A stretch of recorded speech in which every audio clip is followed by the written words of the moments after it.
The Grand Council chamber of the Synodic hegemony was a space built not for assembly, but for the sheer projection of absolute, unassailable permanence. Its vaulted ceiling, kilometers above the obsidian and silver dais where the triarchy presided, seemed to absorb all ambient light, leaving only the bioluminescent veins of the support structures to map the cavernous expanse in sickly emerald and cold sapphire. Below, the assembled delegates of 1,000 subjugated, integrated, or simply terrified worlds sat in tiered, silent observation. Their diverse forms, chitinous, ethereal, crystalline, and protoplasmic, united by the heavy gravity of the present moment. The air, chemically conditioned to approximate the dense, nitrogen-rich atmosphere preferred by the hegemony's ruling caste, felt thick, almost viscous, pressing against the sensory organs of every species present. At the center of the silent dread, a singular holographic projection flickered, a vast, irregular sphere of mottled blue and white, a speck of dust from the interstellar nursery, designated only as Sol 3, or colloquially, Earth. It was a place that, until 3 standard cycles ago, had been catalogued as a low-priority, Level 7 developing civilization, deemed suitable for eventual, gentle incorporation into the hegemony's bureaucratic sprawl. Now it was the source of a silence so profound it vibrated through the very foundations of the hegemony's capital spire. Lord Consul Xyler, his segmented ocular stalks swiveling slowly to take in the horrified faces of his peers, felt the cold dread crystallize into a paralyzing understanding. The reports, initially dismissed as the frantic deliria of border garrisons collapsing under impossible pressure, had been meticulously cross-referenced, analyzed, and then, for a full Terran hour, simply ignored by the central command structure, which possessed an arrogance born of millennia of undisputed supremacy. The reports now sat before them, undeniable matrices of destruction. The complete, silent annihilation of 3 core hegemony colony worlds, worlds that had been protected by what were considered the finest defensive doctrines the galaxy had ever conceived. And the perpetrator, that small, vibrant, insignificant blue world. The very notion defied the established physics of interstellar conflict.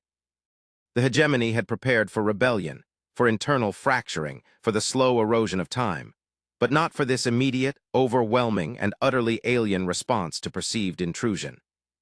"We must understand the mechanism," intoned the delegate of the Krill, his voice a low, resonant hum that was amplified by the chamber's acoustics, sounding like the grinding of tectonic plates. His form, a spire of interlocking, highly reflective metallic plates, remained utterly rigid, a monument to pragmatic fear. The preliminary transmission intercepts suggest a coherence, a focused energy expenditure that should have been impossible given their known technological baselines. They are children playing with captured lightning, yet the lightning has consumed the nursery. He paused, the reflective surfaces catching and distorting the green emergency lighting that had been activated across the chamber, turning the silent assembly into a kaleidoscope of shifting paranoia. The reports state that the initial hegemony survey fleet, Fleet Gamma 9, the pride of the Outer Rim defense, was not merely defeated. It was erased, not driven back, not crippled, erased from the causal stream.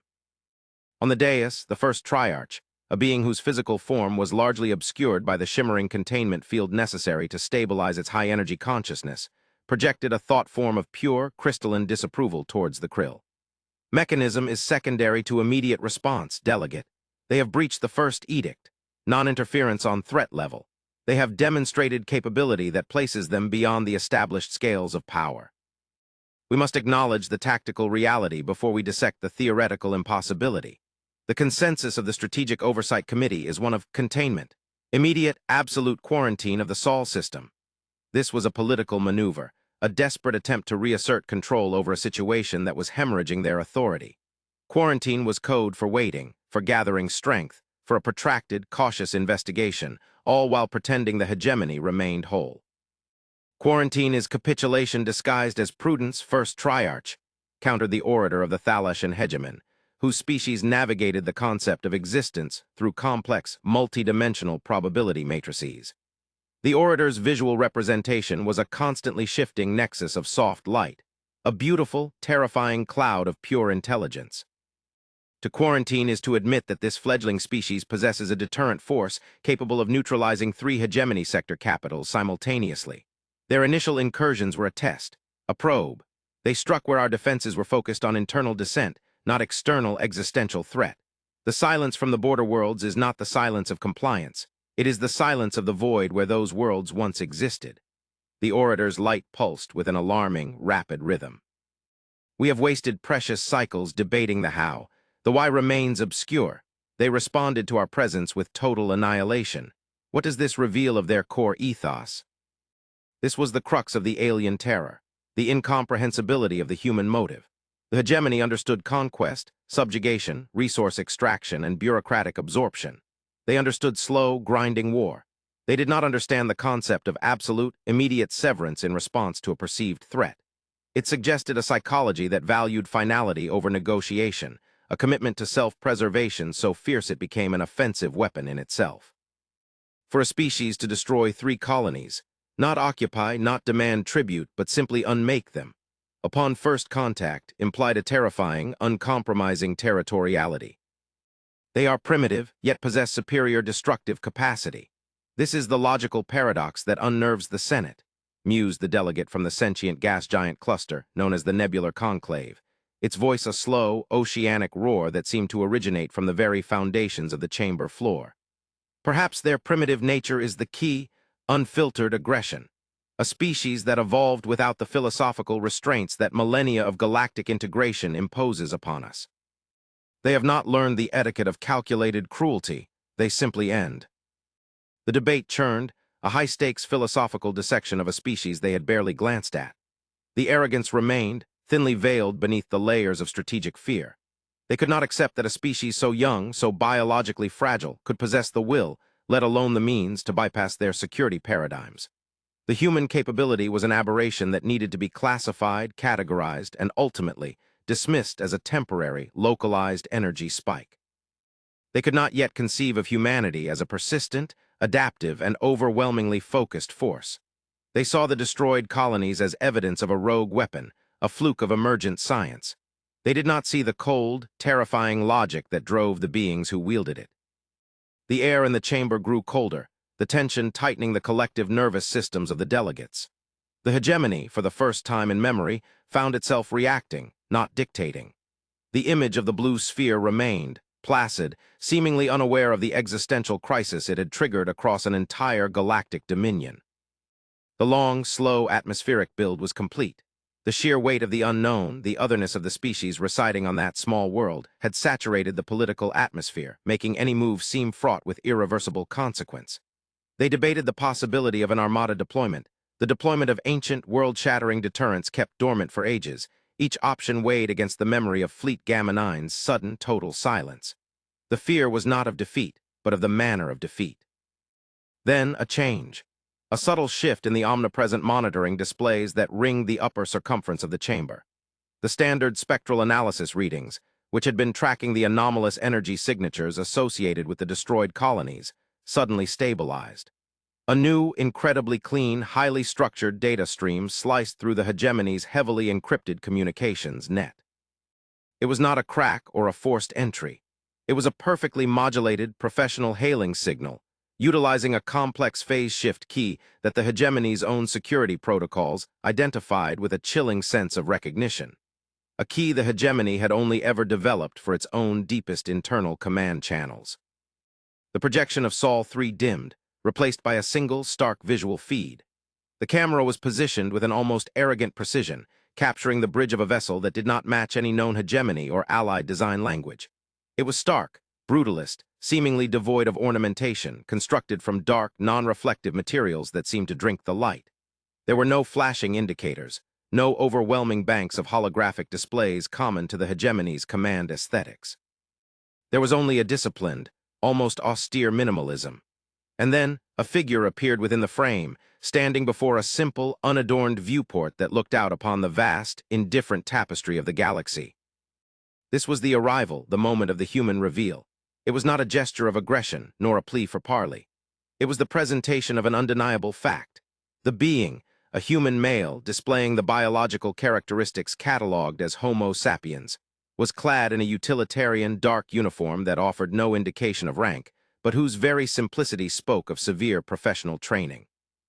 His posture was unnervingly still, his face, framed by short, dark hair, devoid of any pronounced emotional signature. No visible anger, no terror, no boastful pride. only an intense, penetrating focus that seemed to drill through the sensory proxies and into the core consciousness of every alien observer. He stood utterly alone in the visual field, a single point of biological singularity against the backdrop of incomprehensible lethal technology. The orator of the Thalassian hegemon instinctively retreated its light form, an unheard-of reaction. "It is direct," it managed, the light wavering. "They have bypassed our entire defensive shell to initiate direct, high-level contact." The human did not speak immediately. The silence stretched, becoming heavier than the hegemony's artificial atmosphere. It was the silence of a predator that has already assessed the entire battlefield, calculated every variable, and now simply waits for the prey to recognize the finality of its position. The philosophical depth the aliens sought was not in flowery language or complex diplomatic structures. It was in the stark, terrifying efficiency of the presentation. They had not sent a fleet. They had sent a statement, delivered at the speed of light, utilizing the hegemony's own secure protocols. Finally, a voice issued from the human. It was not amplified, not distorted by translation matrices designed for alien vocal cords. It was simply translated, a voice of profound, resonant baritone that cut through the chamber's tension with the clean edge of honed metal. It carried the weight of ultimate certainty. To the governing body of the entity identifying itself as the Synodic Hegemony, "I am designated Representative Kalen Vance of the Terran Directorate. This communication is offered in lieu of immediate, comprehensive kinetic response." The term kinetic response hung in the air, an alien concept couched in the most devastatingly precise terminology. It implied that the prior destruction of 3 colony worlds had not been the maximum potential, but merely a response. "We have terminated the operational presence of your survey vessels and forward garrisons within the designated Sol system sphere of influence. This action was executed upon the discovery of 3 distinct, unauthorized incursions into sovereign Terran space," Vance continued, his gaze sweeping across the unseen council, as if he could perceive every species present through the lens of the recording apparatus. "The hegemony cataloged these incursions as exploration and resource assessment. Terran designation for such acts is invasion." Lord Consul Xyler, recovering from the initial shock, activated his personal Vox unit, his voice clipped with forced formality. "Representative Vance, your terminology is inflammatory. The hegemony operates under the established universal charter of—" Vance cut him off, the interruption itself a profound act of diplomatic violation, delivered with zero apology or escalation in tone. "The Universal Charter of Galactic Administration, as interpreted by the hegemony, possesses no legal standing within Terran jurisdiction. We did not sign it. We did not consent to its governance. We exist outside of its purview. Your presence was deemed hostile. The threat level was assessed as existential, given the totality of your documented history of resource appropriation and cultural dissolution." This was the first key reveal. The humans had not merely analyzed the hegemony's actions. They had analyzed the hegemony's philosophy and found it irredeemably predatory.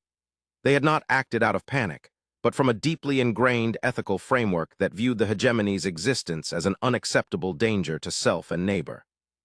"Your analysis is flawed," the orator of the Thalassian hegemon projected, attempting to reassert the high ground of intellectual discourse. "You speak of cultural dissolution. We offer structure, stability, the cessation of internecine conflict. We offer a unified peace." Vance offered a gesture that was barely perceptible, a slight dip of the head, universally recognized in Terran context as a form of weary acknowledgement before dismissal. Peace imposed through the dissolution of self is not peace. It is stasis. Your hegemony enforces a singular, suffocating consensus. Terran civilization is defined by its internal, dynamic conflict, the struggle between competing philosophies, technologies, and ethics. This conflict is the crucible in which we forge our capabilities. To remove the struggle is to invite extinction through stagnation. We observed your methods, representative. We found them ethically repugnant and strategically unsustainable. We chose to excise the variable. The word excise settled like poison. It implied a surgical removal of a cancerous entity, not a war fought between equals. "You speak of ethics," the nebular conclave boomed, its massive energy signature momentarily overloading the local sensors. "Your first interaction with interstellar society was the erasure of 3 worlds populated by sentient, integrated citizens.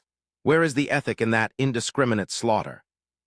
Vance turned slightly, addressing the invisible source of the roar with the same calm intensity. We did not slaughter.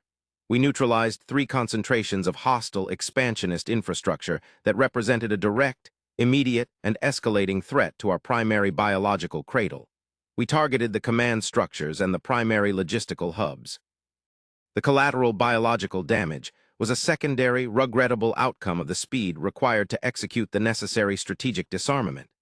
We utilized the most precise, high-yield methods available to minimize the spread of the hegemony's influence vectors.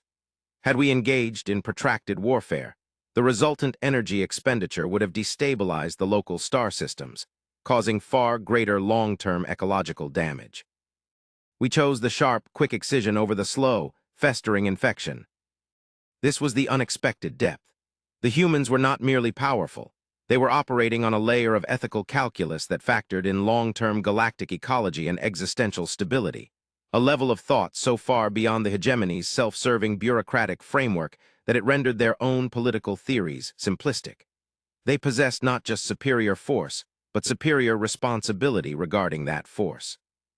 The silence that followed this pronouncement was absolute. The Krill delegates' reflective plates seemed to dull, absorbing the harsh light of realization. The hegemony had always viewed themselves as the supreme arbiters of galactic order. Now, a species from a forgotten corner, using a logic they hadn't anticipated, had declared them a rogue element requiring termination. Representative Vance, Xyler managed, the title now dripping with unintended reverence. If you possess the capacity to deliver this level of strategic disruption across such distances, why do you not simply move upon our core worlds? Why offer this conversation? Vance allowed a fraction of a second to pass, perhaps calculating the exact psychological impact of his next words. Because, Lord Consul, we are not conquerors, we are protectors. Our primary directive is the security and continued development of Terran civilization. The hegemony proved to be a localized, immediate danger that required removal. We have removed the threat vector.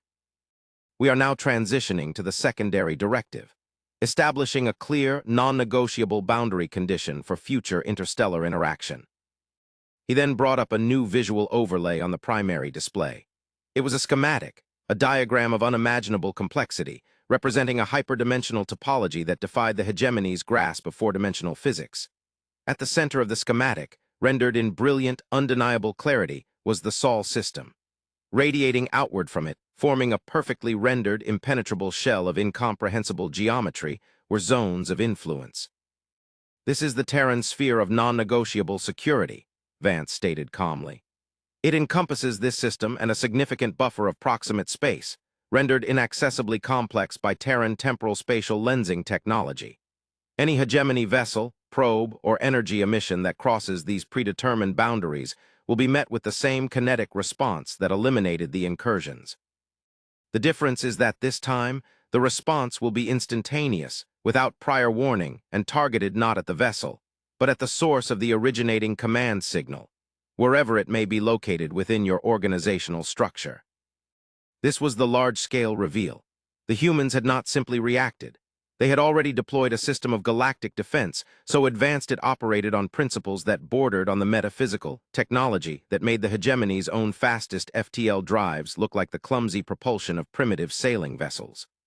The sheer audacity of drawing a line in the fabric of space and daring an ancient empire to cross it was breathtaking. The Triarch projected a wave of pure, controlled confusion. Lensing technology, this level of spatial manipulation requires energy sources beyond the known theoretical limits. You are claiming mastery over the very structure of spacetime. We are claiming mastery over what is required to ensure our continued existence, Vance corrected. We do not concern ourselves with the theoretical limits imposed by the comfort of established paradigms. We found a need, and we filled it. Your technological base, while impressive in its scale of application, is predicated on incremental development within known physical laws. Terran science operates on the principle of necessary discontinuity, the leap across the chasm when the bridge is not yet built. We are aware of the mathematics required to fold the local manifold around a designated volume, allowing for instantaneous, shielded presence across astronomical distances. We are aware of the harmonics required to decouple matter from localized spacetime entirely. We simply chose not to deploy these capabilities in your core systems. Yet, the political tension did not break. It transmuted into a paralyzing awe. The hegemony had encountered civilizations that specialized in weapons, in energy, in biological engineering. They had never encountered a civilization whose core discipline was the systematic overcoming of physical laws as a matter of routine defense. Delegate of the Krill, his metallic form still, finally spoke, the grinding hum laced with a strange, almost respectful finality. Representative Vance, your demonstration is conclusive. The hegemony has always governed based on the principle that power is a linear progression. You demonstrate that power is exponential, dependent only on the will to discard the previous equation entirely. We submit to your boundary condition.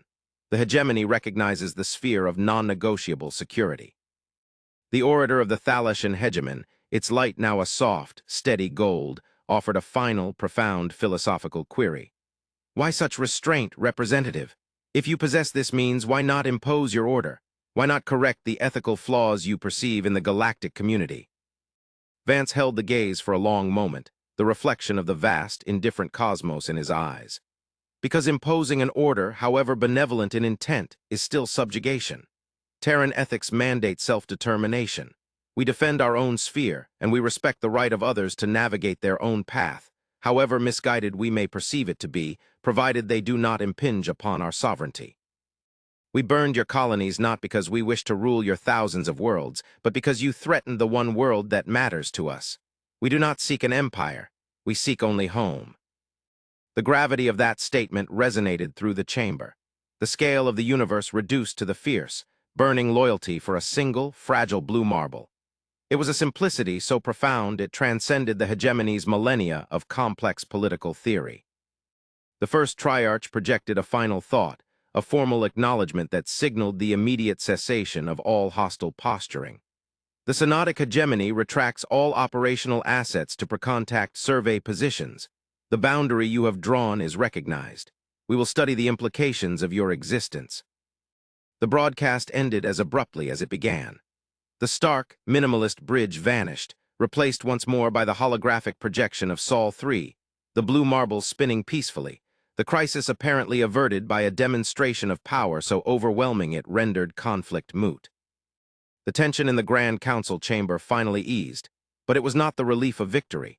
It was the cold, sinking feeling of having been relegated, in an instant, from master of the galactic domain to a precarious neighbor, judged and found wanting by a species whose very definition of power was fundamentally different from their own. The delegates began to stir, the quiet murmur of species conferring in hushed tones replacing the absolute silence. They had faced a terror, and against all expectation, they had survived by yielding completely to a logic they could not match. They had been underestimated, and the realization was a bitter, humbling draft. The debate immediately shifted, not to retaliation, but to understanding the sheer scale of what they had just encountered. The ancient, complex political structures of the hegemony began to realign themselves not around expansion, but around the desperate primary need for survival in a galaxy that now contained a new, utterly unpredictable variable. But as the initial shock receded, a new, more subtle dread began to seep into the collective consciousness of the assembled delegates, a fear not of the humans' power, but of their knowledge.